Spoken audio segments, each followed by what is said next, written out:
Honorable Speaker, sir, I rise to move the motion for consideration of the Waqf Amendment Bill 2025 and Mussalman Waqf Repeal Bill 2024. अध्यक्ष महोदय जी, आपने जो ruling दिया है JPC के बारे में जिक्र किया है, उसी के साथ साथ जुड़ते हुए एक मिनट जी, एक मिनट श्री सौगत राय जी संशोधन संख्या 108 को प्रस्तुत करें। आप बोल रहे थे ना? हाँ, under rule 77(2) of the rules of procedure, I propose that the Waqf Amendment Bill 2025 be recommitted for the purpose of eliciting further opinion thereon. Okay, माननीय मंत्री जी अब 12-16 पर अपना वक्तव्य दें।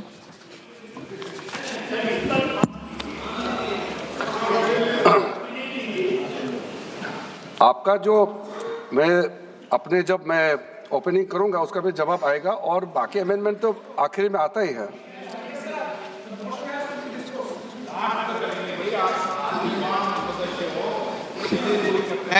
चलिए माननीय मंत्री जी। माननीय अध्यक्ष महोदय, हम सबको बहुत डिटेल में जाने का भी आवश्यकता नहीं है। कमेटी के बारे में उसका जिक्र काफ़ी हो चुके हैं, लेकिन मैं इतना कहना चाहता हूं कि जो कमेटी इस बार दोनों सदन लोकसभा राज्यसभा मिला करके ज्वाइंट कमेटी में वक्फ अमेंडमेंट बिल पे जो चर्चा हुई है, आज तक भारत के संसदीय इतिहास में इतना व्यापक रूप से चर्चा, कंसल्टेशन और समय कभी नहीं दिया है।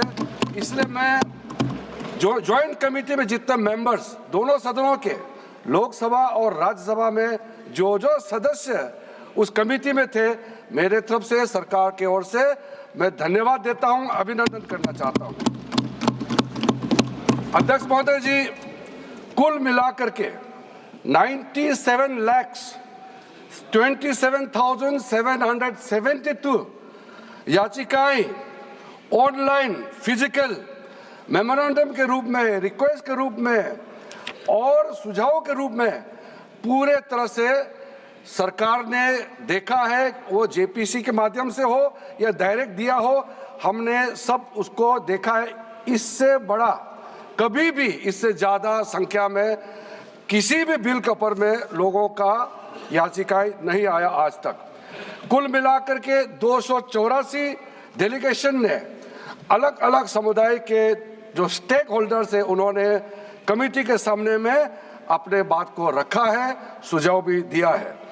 25 स्टेट गवर्नमेंट और यूनियन टेरिटरीज का वक्फ बोर्ड्स ने अपना सबमिशन भी पेश किया गया है।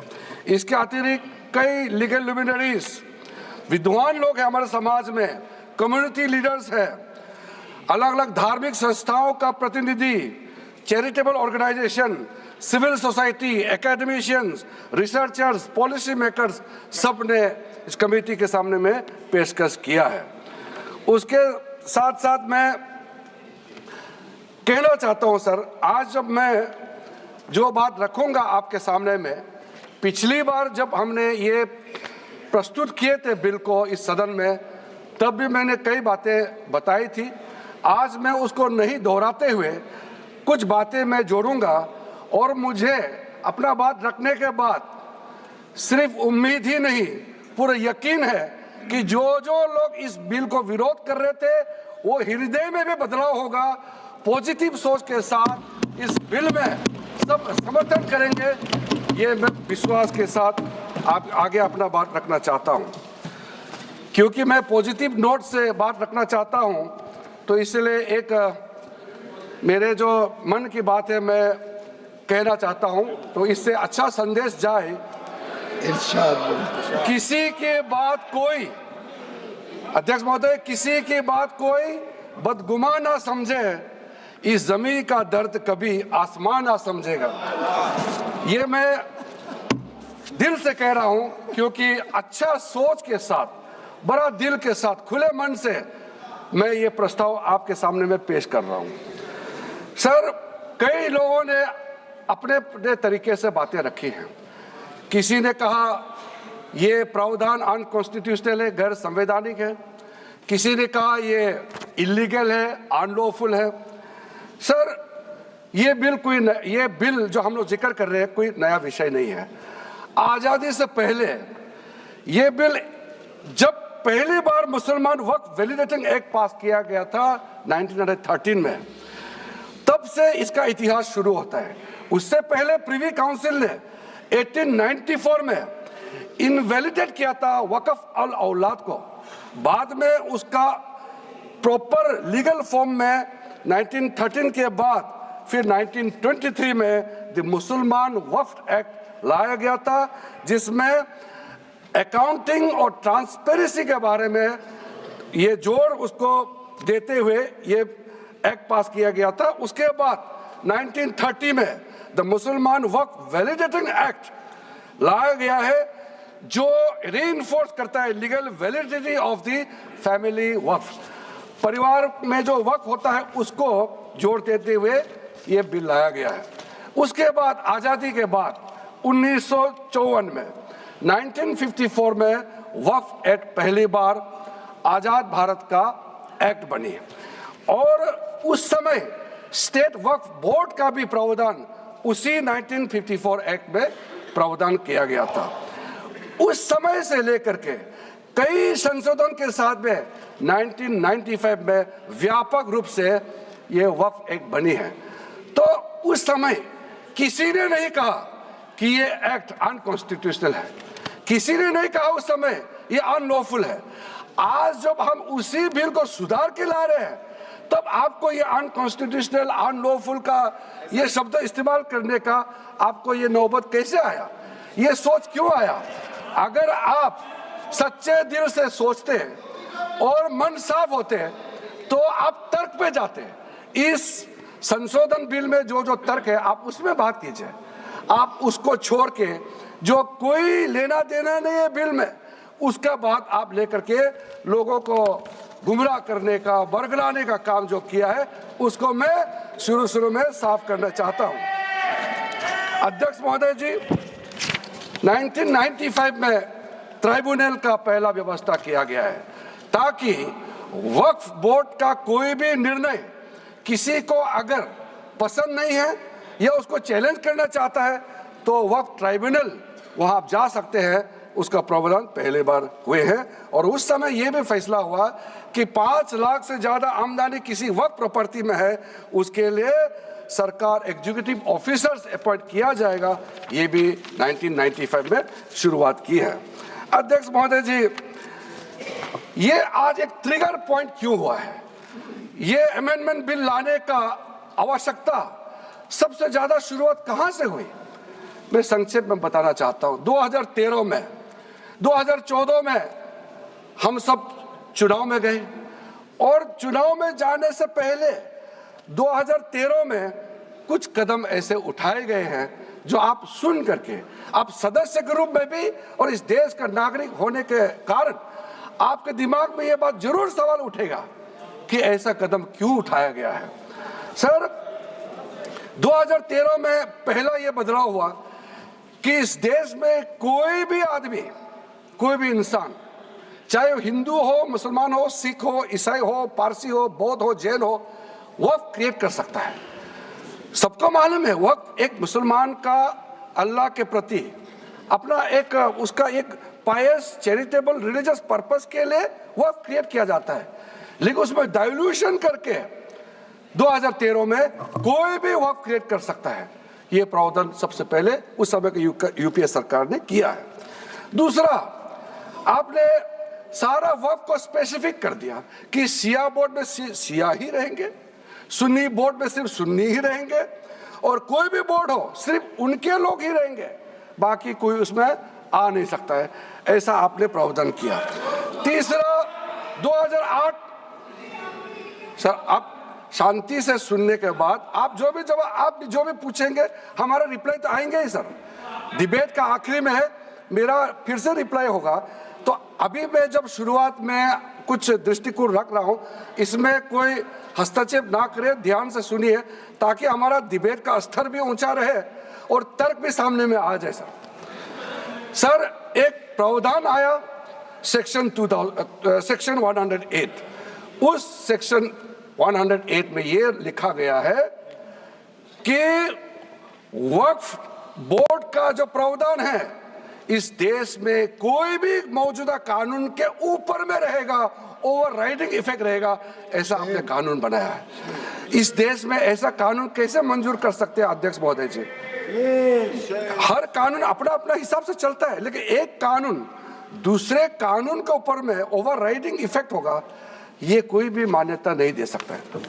उसके बाद सर मैं कुछ प्रोपोगेंडा साथ में जुड़े हुए हैं, उससे पहले जो 2013 में मुझे भी बहुत ताज्जुब हुआ कि ये पास कैसे जबरदस्ती करवाया है।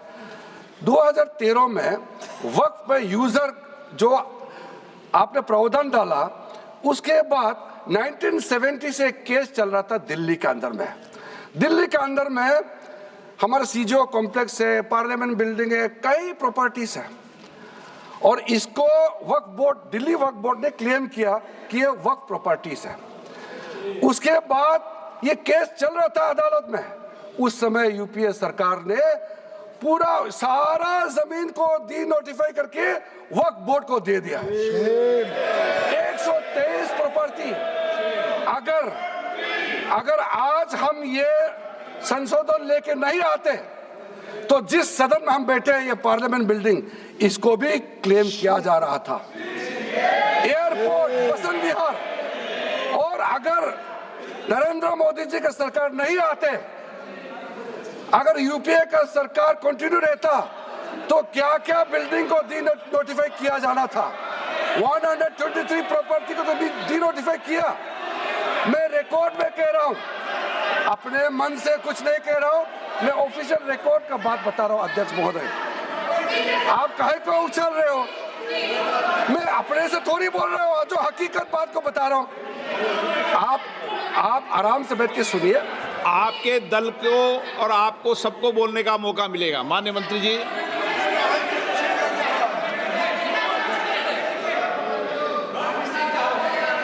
सर मैं फिर से कह रहा हूं, मैं एक शब्द अपने ओर से नहीं कह रहा हूं, जो घटना है, जो हकीकत है, यही कह रहा हूं।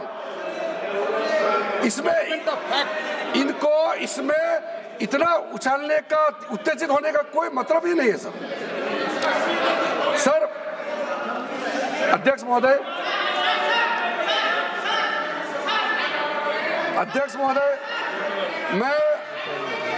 मैं आपके माध्यम से सदन को कहना चाहता हूं कि जो संवैधानिक बात उठा करके लोगों को गुमराह करने का जो प्रयास किया जा रहा है, उसको भी देश के सामने में सही बात रखना बहुत ही जरूरी है। एक बात बार बार इन लोगों ने कहा गया है कि ये जो वक्फ अमेंडमेंट बिल है, ये आर्टिकल 25, आर्टिकल 26, आर्टिकल 30 का उल्लंघन करता है करके इन्होंने इल्जाम लगाया। पढ़ चुका हूं, आप पढ़ लो। कभी भी डिबेट के बीच में पॉइंट ऑफ ऑर्डर नहीं होता है। व्यवस्था दे दिए या पठवाना कभी। माननीय मंत्री जी बोलिए। अध्यक्ष महोदय, दूसरा विषय इन्होंने समानता का बात उठाया। आर्टिकल 14 का इक्वालिटी को लेकर के उन्होंने सवाल उठाया, उसका भी मैं जवाब देना चाहता हूं। अध्यक्ष महोदय, ये कोई तरीका नहीं है। माननीय अध्यक्ष की व्यवस्था अंतिम व्यवस्था होती है। बोलिए मंत्री जी, आप बोलते जाओ। अध्यक्ष महोदय, क्योंकि मेरा कान खुला हुआ है तो ये डिस्टर्ब हो रहा है मुझे। मैं अभी ये पेन की बात करता हूँ। अध्यक्ष महोदय, ये वक्फ बोर्ड का जो काम है, ये बेसिकली वक्फ प्रॉपर्टी को जो संभालने वाले मुतावली और जो वक्फ प्रॉपर्टी को व्यवस्था करते हैं, उसको संचालित करने के लिए ये गवर्नेंस का, सुपरविजन का एक प्रावधान है। किसी भी तरीके से वक्फ बोर्ड वक्फ प्रॉपर्टी को मैनेज नहीं करता है। वक्फ बोर्ड वक्फ प्रॉपर्टी मैनेजमेंट में हस्तक्षेप नहीं करता है। आप साफ साफ सुन लीजिए। अगर इसके पास तर्क नहीं है तो इस तरह यहाँ डिस्टर्ब करके बहस का स्तर को गिराने से कोई फायदा नहीं है सर, ये कोई तरीका नहीं है सर। बोलते जाओ सर, वक्फ बोर्ड का क्रिएट करना, एक जो वाकिफ होता है, जो अपना विलिंगली वक्फ क्रिएट करता मैंने है। व्यवस्था दे दी है, आप जब समय हो तो बोले नो, प्लीज बैठिए, ये तरीका ठीक नहीं है आपका, बैठिए आप। नो, बैठिए। माननीय मंत्री जी, सूची है 2013 की प्रॉपर्टी हाँ, है। निकाल बताना सूची मंगा के देते। कहते भी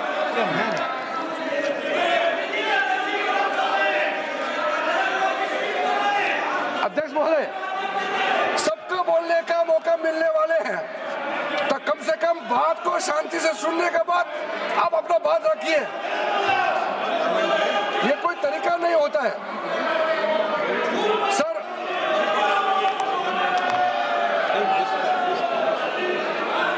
अध्यक्ष महोदय,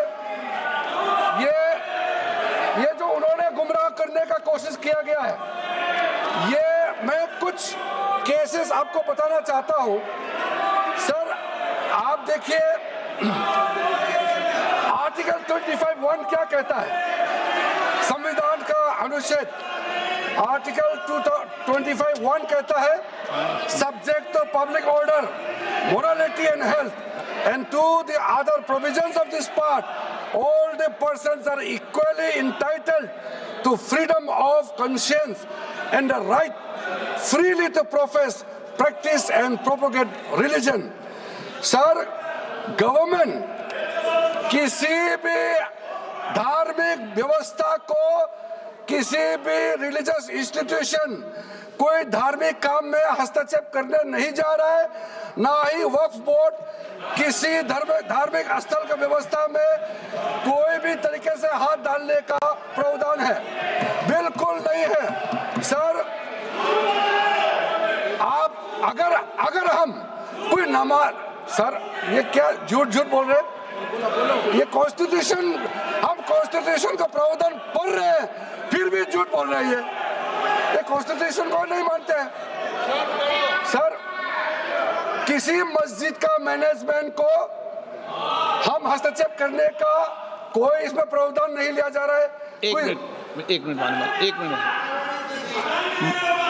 माननीय सदस्य, आप भारत की संसद में बैठे हो, गरिमा मर्यादा बनाए रखो, बैठे बैठे टिप्पणी मत करो। हाँ, आपको जब मौका मिलेगा आप अपनी बात कहना, बैठे बैठे टिप्पणी नहीं कर सकते, ये संसद की मर्यादा नहीं है, ऐसे नहीं चलेगा सदन। सदन व्यवस्था नियम से चलेगा। किसी भी व्यक्ति को बैठे बैठे कोई भी सदस्य जो बोल रहा हो उसके बीच में टिप्पणी करने का अधिकार नहीं है। माननीय मंत्री जी। अध्यक्ष महोदय जी, ये वक्फ बोर्ड का जो प्रावधान किसी मस्जिद, किसी मंदिर, किसी धार्मिक स्थल का व्यवस्था का कोई लेना देना नहीं है, ये सिंपली एक प्रॉपर्टी का मैनेजमेंट का विषय है। ये कोई मुसलमान अपना ज़कात देता है, फितरा देता है, उसको हम पूछने वाला कौन होते हैं? ये आपका धार्मिक भावना से जुड़े हुए चीज है, उसमें सरकार का कोई लेना देना नहीं है। लेकिन ये वक्फ प्रॉपर्टी का मामला है, लेकिन वक्फ प्रॉपर्टी का मैनेजमेंट करता है, मुतवालिज करता है।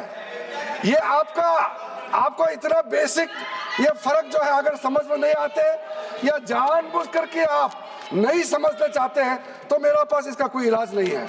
अध्यक्ष महोदय जी, ये आपके माध्यम से मैं फिर से कहना चाहता हूं कि ये सर क्या ये ऐसा बहस नहीं होता है जी। आप लोग का तर्क रखने का समय में बोलिए, ये बीच में कमेंट पास करने से सर हमारा पॉइंट का फ्लो भी बिगड़ता है और आवाज भी ठीक से नहीं जाएगा। क्या चीज को जवाब देंगे? सर इसमें मैं कई केसेस है जिसको मैं रेफर कर सकता हूं, लेकिन सदन में 3 केसेस का मैं रेफर करूंगा तो दूध का दूध पानी का पानी हो जाएगा कि ये धार्मिक व्यवस्था से कोई लेना देना नहीं है। आपको मैं पहला एग्जांपल देना चाहता हूं, सैयद फजल पकुया Thangal versus union of India. इसमें क्या केरला हाईकोर्ट का फैसला है।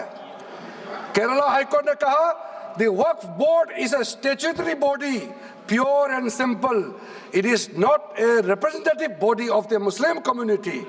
यह हाईकोर्ट का ऑर्डर है। उसके बाद इलाहाबाद हाईकोर्ट का ऑर्डर भी सुन लीजिए, Hafiz Mohammad Zafar Ahmad versus UP central Sunni board of Waqf का जजमेंट सुन लीजिए। A mutawalli's right is purely a right of management of the property and is not a proprietary right. The duties of a mutawalli are purely of a secular character. His duties are not of a religious character. इतना clear cut ruling है। तीसरा, तिलकायत श्री गोविंद लाल जी महाराज versus state of Rajasthan. इसमें high court ने क्या कहा, supreme court ने क्या कहा, right to manage the properties of the temple. अब देखिए मंदिर का भी इसमें एग्जांपल लिया गया है। Right to manage the properties of the temple is purely a secular matter and can not be regarded as a religious practice. Properties of temple, temple नहीं, टेम्पल का जो प्रॉपर्टी है। उसी प्रकार से आप बार बार कहना कि मुसलमानों का अधिकार में गैर मुसलमान कैसे आ रहा है, ये तर्क ही नहीं बनता है। आप ये आज से ये बात बोलने के लिए बंद कीजिए। सर 2013 में जो काम किए गए हैं उसमें मैं एक चीज जिक्र करना चाहता हूं। इलेक्शन आने वाला था, बहुत ही कम दिन बच गए थे, इलेक्शन कोड ऑफ कॉन्डक्ट लगने ही वाला था। हम सबको मालूम है अप्रैल और मई में चुनाव हुआ था। 5 मार्च 2014 को उस समय के यूपीए सरकार ने 123 प्राइम प्रॉपर्टीज को जो housing and urban development ministry का तहत आता है उसको आपने दिल्ली वक्फ बोर्ड को ट्रांसफर कर दिया। क्या जरूरत था? कुछ दिन बाकी था चुनाव होने के लिए, आप इंतजार तो करते। आपने सोचा ये करके वोट मिलेंगे, लेकिन आप तो चुनाव तो हार गए, तो फायदा क्या हुआ? ऐसा काम करने से वोट नहीं मिलता है। इसलिए लोग इंटेलिजेंट है, हमारे देश के लोग समझदार है, इसलिए वोट बैंक का राजनीति के बिना हम अच्छे सोच के साथ में आज इस सदन में फिर से आए हैं। कुछ एनोमलीज है इस बिल में, तो इसको बदलना जरूरी था। मैंने एक पहले भी इसका जिक्र किया था कि आपने कहा कोई भी हिंदुस्तानी, कोई भी भारतीय वक्फ क्रिएट कर सकता है। वो 95 में ऐसा नहीं था, आपने 13 में बदलाव किया, उसको हमने फिर से 1995 का प्रावधान को फिर से रिवाइव करते हुए ये हमने जोड़ा है कि वक्फ वही क्रिएट कर सकता है जो मिनिमम 5 साल इस्लाम को प्रैक्टिस करता है। बहुत साफ साफ शब्दों में प्रावधान रखा है। सर जो वक्फ बोर्ड बने हैं हम उसको बहुत ही सेकुलर इंक्लूसिव बनाना चाहते हैं। आपका पुराना प्रावधान को हटा करके अब हमने कहा है कि वक्फ बोर्ड में शिया भी रहेंगे, सुन्नी भी रहेंगे, बोहरास भी रहेंगे, आगा खानिस भी रहेंगे, मुसलमानों में जो बैकवर्ड है, पिछड़े लोग हैं वो भी रहेंगे, और साथ साथ में महिला भी रहेंगे और एक्सपर्ट नॉन मुस्लिम भी रहने का प्रावधान रखा गया है। सब स्वागत करना चाहिए, इसको किसी को आपत्ति होने का कोई जरूरत नहीं है। उसके बाद सर मैं थोड़ा सा इसको विस्तार करके बताना चाहता हूँ। मेरा ही खुद का एग्जाम्पल मैं देता हूँ। मान लो मैं मुस्लिम नहीं हूँ, लेकिन मैं माइनॉरिटी अफेयर्स मिनिस्टर हूँ, तो मैं सेंट्रल वक्फ काउंसिल का चेयरमैन होता है। तो मेरे होने के बावजूद उसके बाद टोटल 4 नॉन मुस्लिम हो सकता है वक्फ बोर्ड वक्फ काउंसिल में मेंबर, और उसमें मैक्सिमम 4 नॉन मुस्लिम के साथ साथ में 2 महिला कंपलसरी है, 2 महिला होना ही चाहिए सर। उसके बाद सर स्टेट अभी आप पूरा वक्फ बोर्ड देख लीजिए, महिला कहाँ है? महिला को भी रखा ही नहीं है, वो सिर्फ बातें करते हैं सर 22 सर मैं स्पेसिफिक बताना चाहता हूं, सेंट्रल वक्फ काउंसिल में टोटल 22 मेंबर्स में 4 नॉन मुस्लिम से ज्यादा मेंबर नहीं हो सकते हैं। एक्स ऑफिशियो का पद को मिला करके 3 मेंबर ऑफ पार्लियामेंट होगा। मेंबर ऑफ पार्लियामेंट तो किसी धर्म का हो सकता है। जब इलेक्शन करते हैं तो कोई भी धर्म का मेंबर ऑफ पार्लियामेंट या एमएलए बन सकते हैं सर। 10 मेंबर मुस्लिम कम्युनिटी से होगा, 2 फॉर्मर जजेस होंगे सुप्रीम कोर्ट और हाई कोर्ट के, 1 advocate of national eminence member रहेंगे, 4 persons of national eminence from various field. ये तो कई कमिटियों ने इसको सिफारिश किया है, और एडिशनल सेक्रेटरी या joint secretary to the government of India उसमें रहेंगे। आउट ऑफ 10 मुस्लिम मेंबर्स 2 महिला अनिवार्य है, ये हमने प्रावधान रखा है। और स्टेट बोर्ड में आउट ऑफ 11 मेंबर्स 3 से ज्यादा नॉन मुस्लिम नहीं हो सकता है। एक्स ऑफिशियो को मिलाकर के 1 chairperson, 1 MP, 1 MLA, 4 members from Muslim community, 2 members with professional experience, 1 member of Bar Council and Joint Secretary to the state government dealing with work matters. Out of 4 Muslim members, 2 shall be women. ये हमने रखा है ताकि हमारे बहनों को किसी तरीके से दरकिनार नहीं कर सके।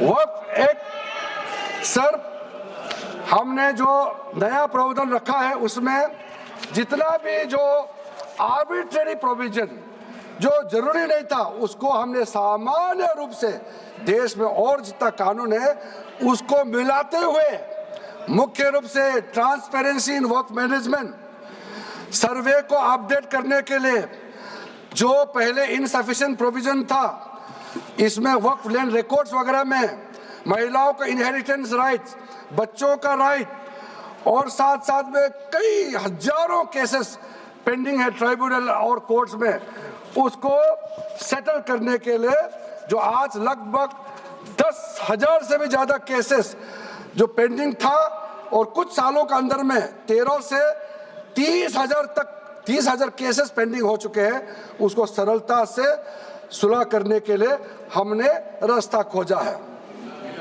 एक चीज बार बार आप लोग कहते हैं, हमारे पक्ष के लोग हो या उस साइड के पक्ष के लोग हो या जो सदन से बाहर है, वो एक वक्तव्य तो देते रहते हैं, मैं उसको सुधारना चाहता हूँ।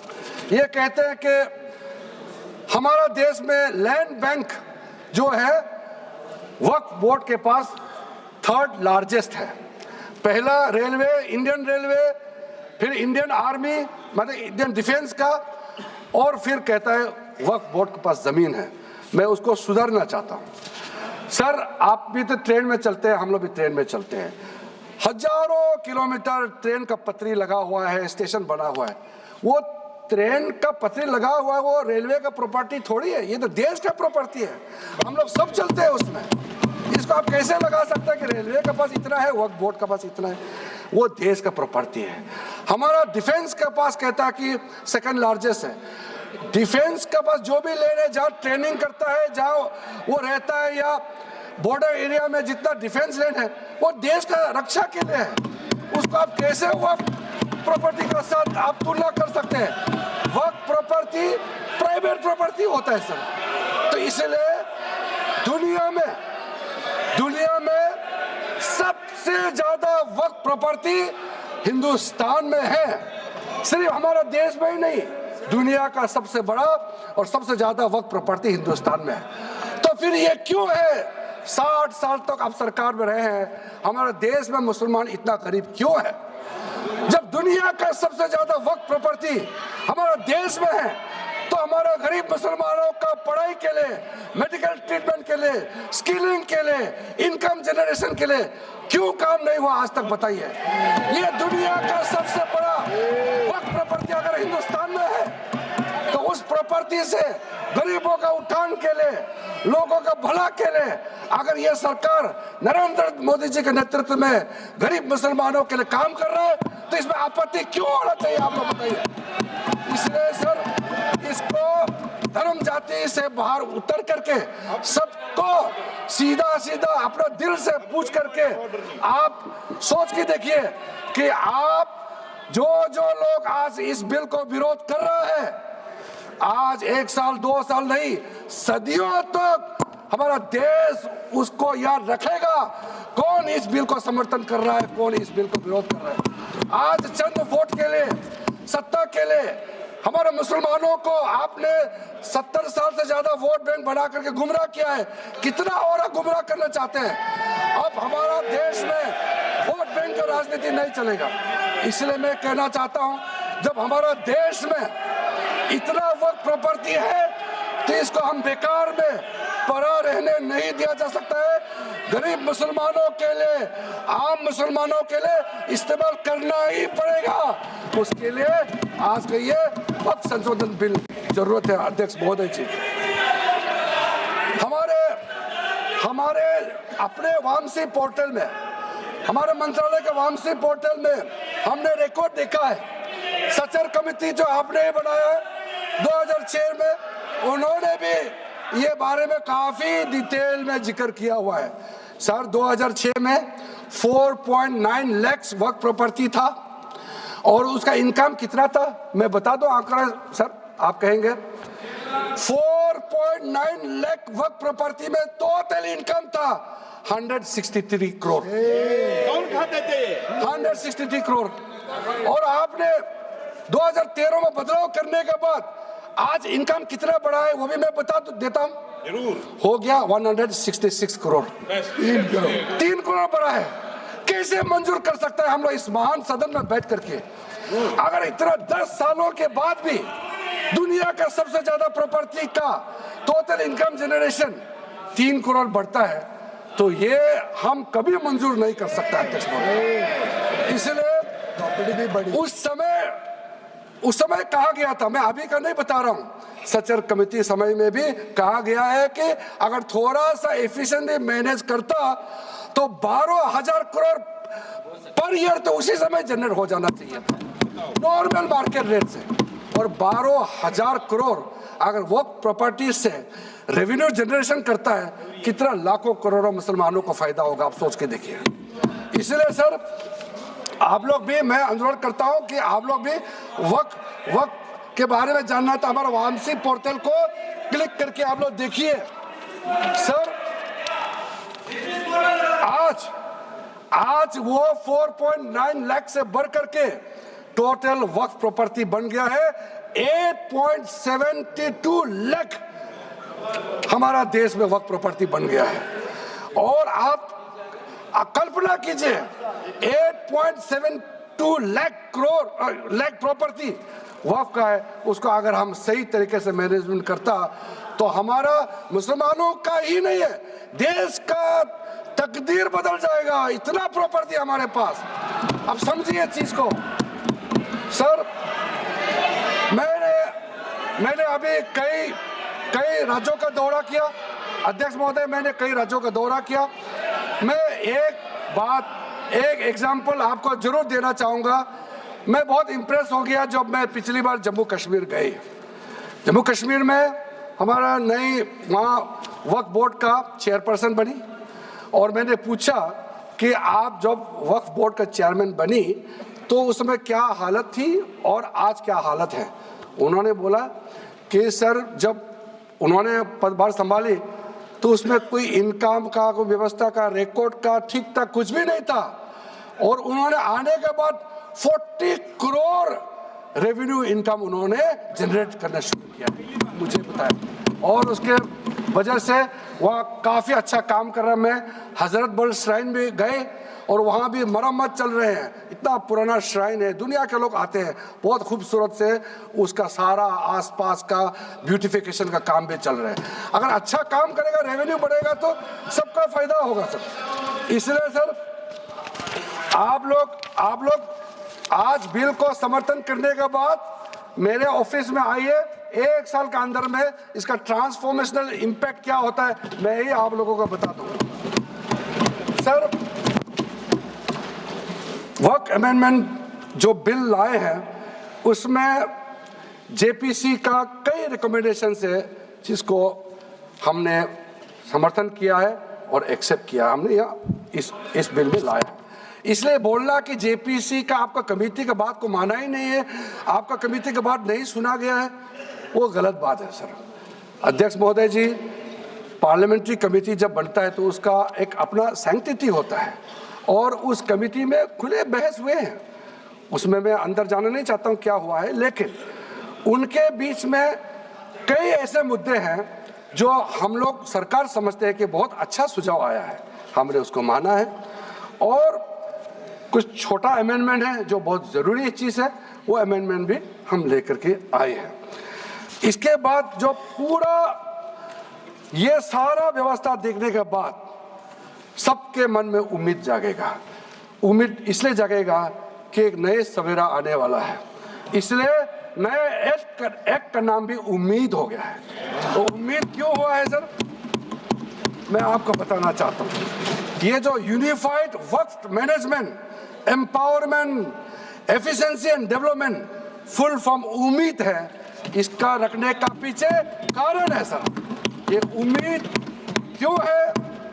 अब ये यूनिफाइड वर्क मैनेजमेंट पूरा रजिस्ट्रेशन से लेकर के म्यूटेशन, इंक्रोचमेंट का विषय, सर्वे, कलेक्टर का रोल, सारा विषय को मिला करके मैनेजमेंट का पूरा सिस्टम को ही बदलने के लिए हमने काम शुरू किया है। उसके बाद एम्पावरमेंट, कैसा एम्पावरमेंट होने वाला है?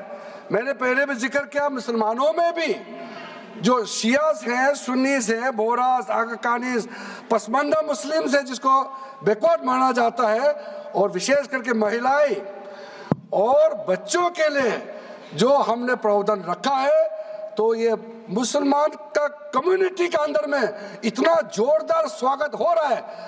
अध्यक्ष महोदय, यहाँ में कुछ मेंबर विरोध जरूर कर रहे हैं, लेकिन मैं कुछ मेंबर को मेरे घर में मैं न्योता देना चाहता हूँ, और जो मुस्लिम डेलीगेशन मेरे घर में आ रहे हैं, स्वागत कर रहे हैं इस बिल को, उसका भी नज़ारा आप लोग देख लीजिए। आपका सोच बदल जाएगा। आपको नहीं मालूम मुसलमानों में कितना भयंकर समर्थन कर रहा है इस बिल को लेकर के, आप लोग को मालूम ही नहीं है। करंट अंदर में गरीब मुसलमानों का तो संदेश बार बार आ रहा है कि जल्दी पास कीजिए इस बिल को। इसलिए आप लोग संदेह में मत रहिए। एफिशिएंसी को हमने बढ़ाने का काम किया है। टेक्नोलॉजी का उपयोग करते हुए सेंट्रलाइज्ड डेटाबेस होगा, डिजिटल पोर्टल होगा, कोई छुप के अंधेरे रातों में वर्क क्रिएट नहीं कर सकता है। इसका पूरा रजिस्ट्रेशन का प्रावधान है, ट्रैकिंग होगा, निगरानी रखा जाएगा, कंप्लायंस का प्रावधान है, और जो मैनुअल हाथों से जो गलत होगा उसका भी करेक्शन करने का प्रावधान है। ब्यूरोक्रेटिक डिले होता है उसका भी समाधान हमने पूरा बिल में तरीका बना के रखा हुआ है। और आखिर में इसका ऑडिट प्रॉपर होना चाहिए, तो ऑडिट का भी प्रावधान हम लोग राज्य सरकार के ऊपर में छोड़ा है, क्योंकि आखिर तो सारे प्रॉपर्टी का अथॉरिटी राज्य सरकार का है। बोर्ड का अपॉइंटमेंट भी राज्य सरकार को करना है, केंद्र सरकार का कोई रोल नहीं है। लैंड स्टेट सब्जेक्ट है, सारा राज्य सरकार को ही करना है। इसलिए राज्य सरकारों को हम फुल अथॉरिटी देने के साथ साथ हमारा जो मंत्रालय है वो ऑनलाइन हमेशा जुड़ा रहेंगे, कि जो वक्त प्रॉपर्टी क्रिएट किया गया है उसका स्टेटस है वामसी पोर्टल से मिला करके हम लगातार टच में रहेंगे।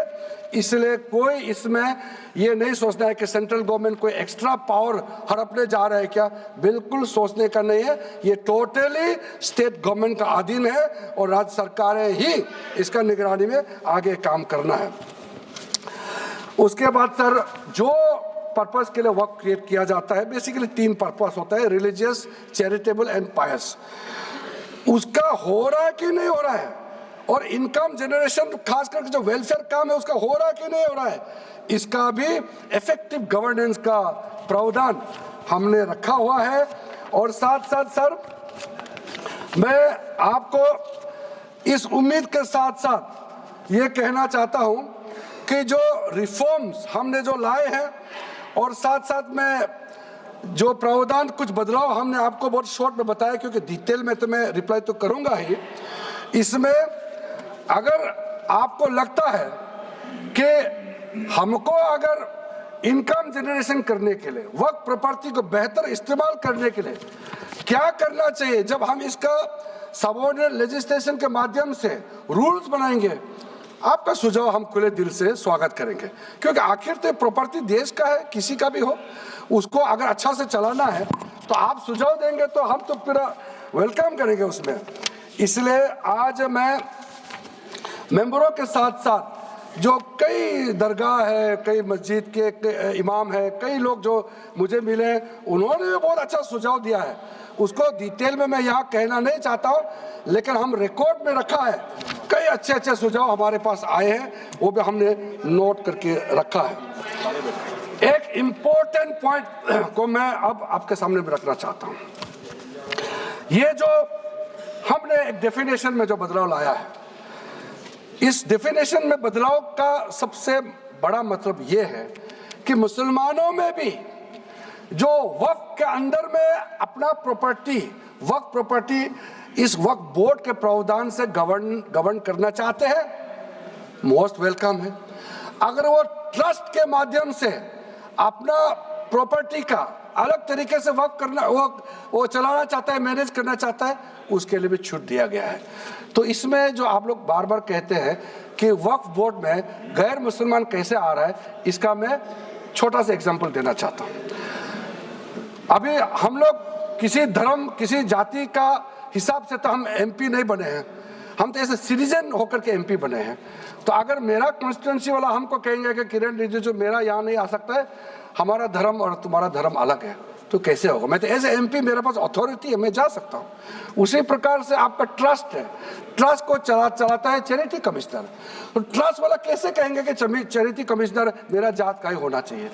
चैरिटी कमिश्नर तो गवर्नेंस को संभालने के लिए है, चलाता तो ट्रस्ट है। उसी प्रकार से आप कैसे कह सकते कि मेरा वक्फ प्रॉपर्टी को देखने के लिए वक्फ बोर्ड में गैर मुसलमान नहीं हो सकता है? आप कैसे कह सकते हैं? ये तर्क को आप थोड़ा गहराई से सोचिए, क्योंकि ये बार बार कहा गया है, मैं नाम नहीं लूंगा, वो बाद में तो बोलेंगे हमारे कुछ लोग हैं, कि मुस्लिम का अफेयर्स में नॉन मुस्लिम क्यों आ रहा है। अरे ये धार्मिक व्यवस्था से कोई लेना देना नहीं है, मैं बार बार कह रहा हूँ। इसलिए ये प्रॉपर्टी है, वक्फ प्रॉपर्टी है, आप लोग इसको समझिएगा। उसके बाद सर ये जो हमने जो 2013 के बाद कुछ बदलाव जो किए हैं, वक्फ बाय यूजर में कुछ लोग ने शंकाएं व्यक्त किया है, कह रहा कि वक्फ बाय यूजर हटाने के बाद अब सरकार जो है मस्जिदें छीन लेंगे, दरगाह छीन लेंगे, मुसलमानों का प्रॉपर्टी छीन लेंगे, ऐसे बोलते हुए मैंने सुना है। इस तरह का कई जगह में बोला है। मैं इसमें साफ साफ कहना चाहता हूं, हम लोग सब हर किसी ना किसी राज्य से आते हैं। We all belong to each and every part of our country. We are together. We may belong to different states and union territories. We are all Indian. ये अथॉरिटी राज्य सरकार को हमने कैसे दिया? जो प्रॉपर्टी वक्फ यूजर को हम लोगों ने हटाने के बाद ये प्रावधान सुरक्षित किया है, ऑथोराइज किया स्टेट गवर्नमेंट को, कि जो प्रॉपर्टी रजिस्टर्ड हो चुके हैं, जब आप नमाज पढ़ते हैं, रजिस्टर्ड है, डॉक्यूमेंट है, उस पे कोई हस्तक्षेप नहीं होगा। ये कानून प्रोस्पेक्टिव है, रेट्रोस्पेक्टिव नहीं है। ये आप लोग बहुत क्लियर से सुन लीजिए, ये किसी का जमीन छीनने का कानून नहीं है। ये किसी का राइट, किसी का हनन करके उसका प्रॉपर्टी को हड़पने का नहीं है। राज्य सरकारों को अधिकार दिया गया है कि जो ऑलरेडी रजिस्टर्ड है उसका तो कोई डिस्प्यूट नहीं है, लेकिन जो डिस्प्यूटेड है, जो कोर्ट में पेंडिंग है, उसको हम यहाँ कानून बना के कैसे हटा सकते हैं? कोर्ट का पावर को तो हम ले नहीं सकते सर। इसलिए यहाँ बार बार ये लोग माइक बजा बजा करके झूठ 100 बार भी बोलो, कुछ होने वाला नहीं है। सिटीजनशिप अमेंडमेंट बिल जब लाया गया था, वही लोग हैं जिन्होंने कहा था कि सिटीजनशिप अमेंडमेंट बिल पास होकर एक्ट बन जाएगा तो मुसलमानों का हक छिन जाएगा, उनका नागरिकता खत्म हो जाएगा। आज सीए लागू हो गया, बताइए किसी मुसलमान का अधिकार छीना है? किसी मुसलमान का नागरिकता छीना है? बताइए, क्या आप माफी मांगेंगे? आपने देश भर में घूम घूम कर झूठे बातें फैलाया, आज अब साबित हो गया कि आपने झूठ बोला था, लेकिन आज आप माफी मांगने का भी हिम्मत नहीं रखते हैं। जिगर थाम के आप लोग सुनिए, ये आप आज दोबारा आप मिसलीड करेंगे, गलत बातें करेंगे तो फिर मुंह खाना पड़ेगा आपको। फिर कोई और बिल लेके आएंगे, फिर मैं आपका पर्दाफाश करेंगे फिर से। इसीलिए सर हम लोग तर्क पे जाइए, पॉइंट पे जाइए। इसलिए दूसरा, महिलाओं के लिए अध्यक्ष महोदय जी, क्योंकि फैमिली में पुरुष महिला सब होते हैं, तो इसमें हमने एक सिंपल प्रावधान रखा है कि एक कोई भी मुसलमान जब वक्त क्रिएट करता है, सबसे पहले उस परिवार में जो महिला का अधिकार है उसको सुनिश्चित करके ही आप वक्त क्रिएट कर सकते हैं। नहीं तो पहले ऐसा होता था, वक्त क्रिएट कर दिया, आपका बच्चों का अधिकार खत्म हो गया, महिला का अधिकार खत्म हो गया। आप वक्त उसी प्रॉपर्टी को क्रिएट कर सकते हैं जो आपका हकदार है, जो आपका 100% हिस्सा है, उसी को ही आप वक्त क्रिएट कर सकता है। बच्चों का और महिला का अधिकार नहीं छीन सकता है। ये बहुत बड़ा रिफॉर्म है। मुसलमानों में अगर वो चाहते हैं कि महिला आगे ना बढ़े तो ये लोग तो इसको विरोध करेंगे, लेकिन जो थोड़ा प्रोग्रेसिव सोचने वाले, जो थोड़ा बारीकी से अगर सोचेंगे तो कितना गलत बात है कि समाज में महिलाओं को दबाने का काम करते हैं और यहाँ जोर जोर से बोलते हैं। अध्यक्ष महोदय जी, सारा मैनेजमेंट जो सरकार का जमीन या प्राइवेट का जो जमीन है, इसका कलेक्टर को इन्होंने कमेटी के माध्यम से सुझाव किया है कि हर चीज कलेक्टर को क्यों ऑथोराइज किया गया है। तो कमेटी के बात को माना है कि कलेक्टर से ऊपर कोई भी अधिकारी, कलेक्टर से ऊपर जो अधिकारी है वो देखेंगे सरकारी जमीन और कोई डिस्प्यूट है वक्फ बोर्ड के साथ या किसी मुतावली के साथ डिस्प्यूट है, उसका जांच कलेक्टर के ऊपर अधिकारी करेंगे। ये कमेटी ने सुझाव दिया था और उसी को मान करके आज इस सदन में पेश किया जा रहा है। एक महत्वपूर्ण सुझाव हम लेके आ रहे हैं, अमेंडमेंट लेके आ रहे हैं, इसमें मैं मानता कोई विरोध नहीं करेगा। ये इसमें शुरू में छूट गया था, मैं सर खुले दिल से आपको कहना चाहता हूं, लेकिन बहुत सोच समझ के साथ ये प्रावधान अमेंडमेंट हम लेके आ रहे हैं कि जब आप वक्फ प्रॉपर्टी क्रिएट करेंगे तो ऐसा नहीं होना चाहिए कि आप ट्राइबल एरिया में जाकर के आदिवासी का जमीन को आप वक्फ क्रिएट कर दें, ये नहीं होना चाहिए। इसलिए हमारा देश के आदिवासियों का संरक्षण को ध्यान में रखते हुए शेड्यूल 5 और शेड्यूल 6 में आप वक्फ प्रॉपर्टी क्रिएट नहीं कर सकते हैं। ये एक महत्वपूर्ण अमेंडमेंट लेकर आया है। डिटेल में अब आगे अध्यक्ष महोदय आपको मैं बताऊंगा। वक्फ ट्राइब्यूनल के बारे में सर मैं संक्षेप में, अभी फ्लोर खुलने वाले हैं, मैं आपके हाथ फ्लोर छोड़ने वाले हैं, तो मेरा जो वाइंड अप को आप ध्यान से सुन लीजिए।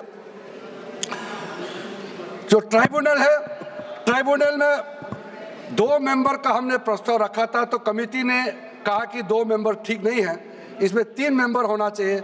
ये प्रस्ताव भी मंजूर किया गया है। तो ट्राइब्यूनल में 3 मेंबर होगा फिक्स टेन्योर का साथ, और उसमें आज टोटल लिटिगेंट्स 14,417 केसेस है। आप सोच के देखिए, तो ट्राइब्यूनल में जल्दी जल्दी केस डिस्पोज हो, 3 मेंबर्स का ट्राइब्यूनल बनाया गया है। उसके बाद में उसका टेन्योर को फिक्स किया गया है।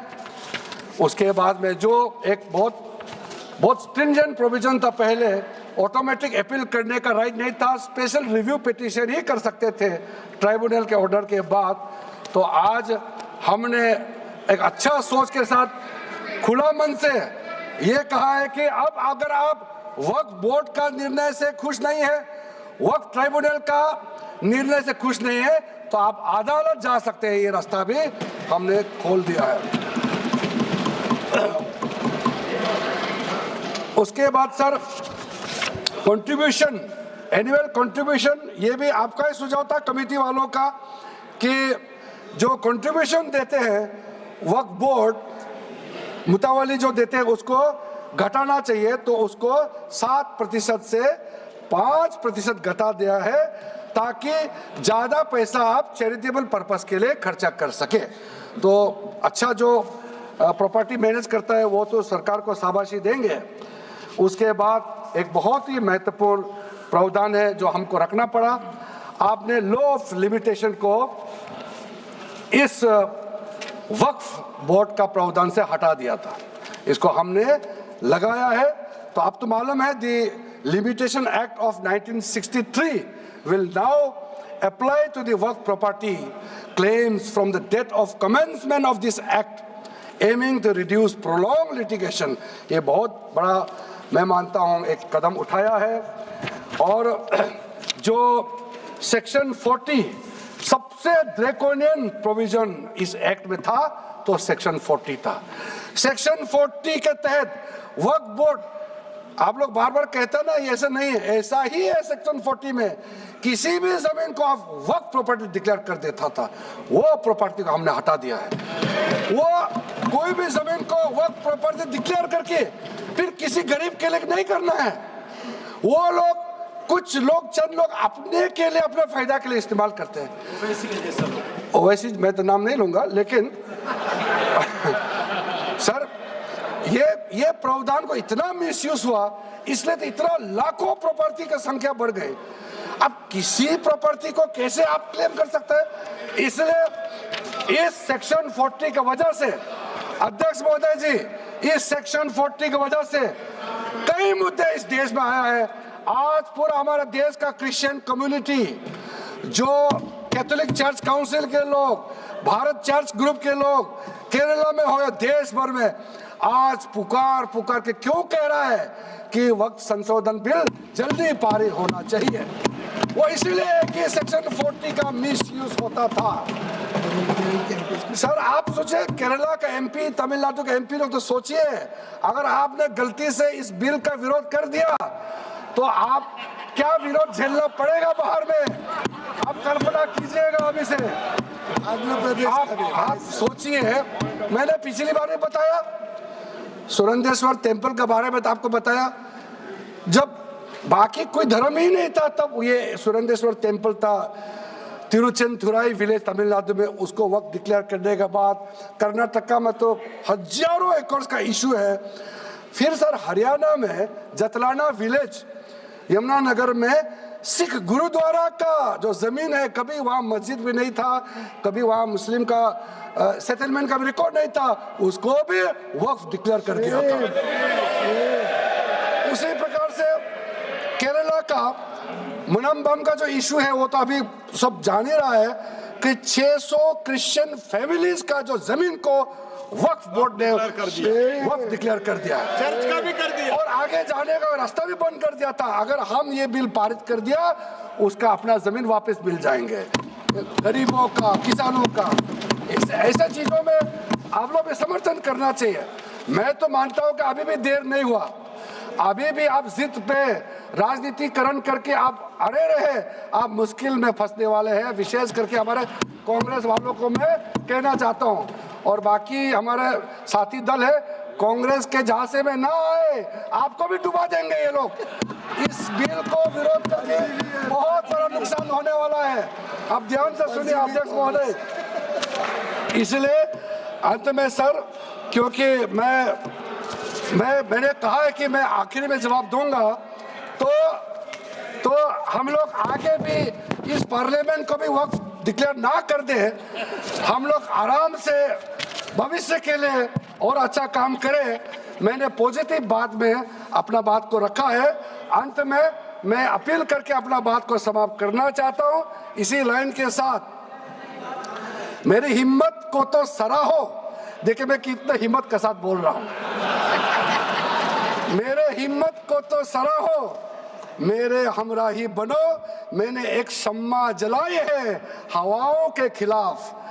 आप लोग जब इस बिल को समर्थन करेंगे, मैं हमारे वरिष्ठ नेता सब सदन में बैठे हम लोग सुन रहे हैं, मैं अपने आप को बहुत भाग्यवान मानता हूं, मैं भाग्यशाली हूं।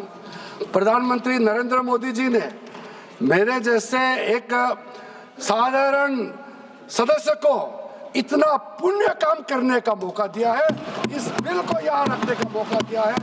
करोड़ों करोड़ों गरीब मुसलमान बहने दुआ देने वाला है। दुआ में अकेला क्यों लूं, ये दुआ आप भी लेना चाहिए। इस बिल को समर्थन दीजिए, ये मेरा अनुरोध है।